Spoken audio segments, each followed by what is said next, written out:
दीर्घस्थायी विकास लक्ष्य पूरणर अतुट इच्छाशक्ति आज प्रतिटी गाँव में जनहितैषी कार्य जारी रही। एही अवसर में आसंतु शुणिबा ओडिशार गौरव और श्रीवृद्धि करिथिबा विशुद्ध मन और निस्वार्थ सेवार प्रतीक कर्मयोगी संयम और साधनार अपूर्व सिद्धि हासिल करिथिबा विकसित ओडिशार नवनिर्माता माननीय मुख्यमंत्री प्रेरणादायी उद्बोधन। आज राज्य रे 471 ग्राम पंचायत कार्यालय भूमि पूजन एवं अंतर्देय गृह योजना प्रथम किस्ती बंटन अवसर रे आज ये कार्यक्रम रे एठी उपस्थित थिबा ए विभागर माननीय मंत्री पंचायत राज एवं पानीय जल ग्राम्य उन्नयन श्री रविनारायण नायक महोदय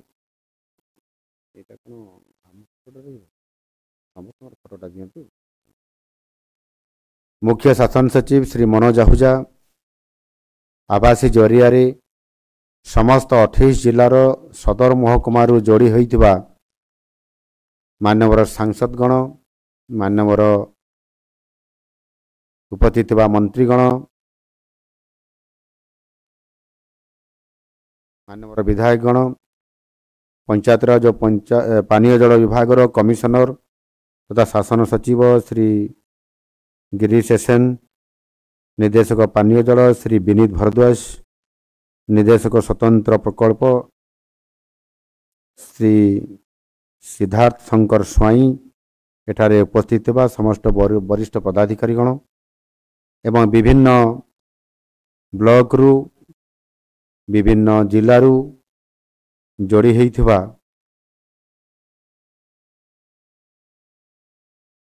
पंचायत राज विभाग समस्त प्रतिनिधिगण विभिन्न जिल्लारू जोड़ी होइथिबा जिला कार्यालय जोड़ी होइथिबा समस्त जिलापाल एवं समस्त अधिकारी वृंद एटी उपस्थित समस्त सांबादिक प्रतिनिधिगण आम सरकार स्वर होउची आमे एक शक्तिशाली आत्मनिर्भरशील एवं समृद्ध ओडिशा पाई आमे समस्ते प्रस्तुत होउछंती। माननीय पंचायत राज मंत्री रवि बाबू एठी आपण मानकर पाखरे कहूथिले मु भी ताकू दोहराउची जो कथा कि आमर जातिर जनक महात्मा गांधी कहिथिले भारत ग्राम रे ही बास करे ओडिशा क्षेत्र रे यह आहुरी अधिक मध्य निश्चित भाव रे प्रासंगिक कारण आम राज्यर प्राय 82% लोके ग्रामांचल से समस्ते बास करुछंती जे पर्यंत ग्रामर विकास हेब नाही से पर्यंत ओडिशार ये केबे भी सामग्रिक विकास हो पारिबो नाही आउ ताकू दृष्टि रे रखी आम सरकार लोकंकर सरकार राज्यर प्राय 58,000 ग्रामर सर्वांगीन विकास करिबा पई अग्राधिकार भित्ति रे विभिन्न कार्यक्रम और योजना मान योजनाबद्ध भाव में प्रयन करी आसुअछंती। आम सरकार प्रतिटी पदक्षेप प्रतिटी योजना प्रतिटी कार्यक्रम मूल रही ग्रामीण लोकंकर सुविधा सम्मान एवं समृद्धि। आज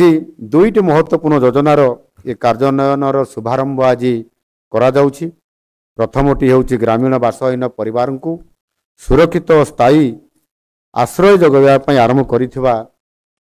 आम सरकारंकर एक जुगान्तकारी योजना जुगान्तकारी पदक्षेप अंतर्दय गृह योजना एवं द्वितीयटी होउछि तृणमूल स्तर रे पंचायत राज व्यवस्था को अधिक सुदृढ़ करिबा पई अधिक आहुरी लोकाभिमुख करिबा पई जो साधारण व्यक्ति जेतेबेले पंचायत कार्यालय को आसीबो सेतेबेले किभଳି भाबरे से पंचायत को निश्चित भाव में सेठी निज आश्रय एवं निजर सुरक्षार ये कार्यालय बोली अनुभव करिबो आउ से व्यवस्था को ये पंचायत राज व्यवस्था को सुदृढ़ करिबा पई 471 नुआ ग्राम पंचायत कार्यालय भूमि पूजन से ग्राम हो कि सहर हो गरीब हुंतु कि संभ्रांत हुंतु प्रत्येक परिवार चाहती सेमानंकर मुंड उपरे गोटे निजर सुदृढ़ सुंदर भाव छात घरटीए थाउ। प्रधानमंत्री आवास योजना रे जो लोकटी गृह पाइबारे वंचित होउची कौन सी कारण सर्वे रे तार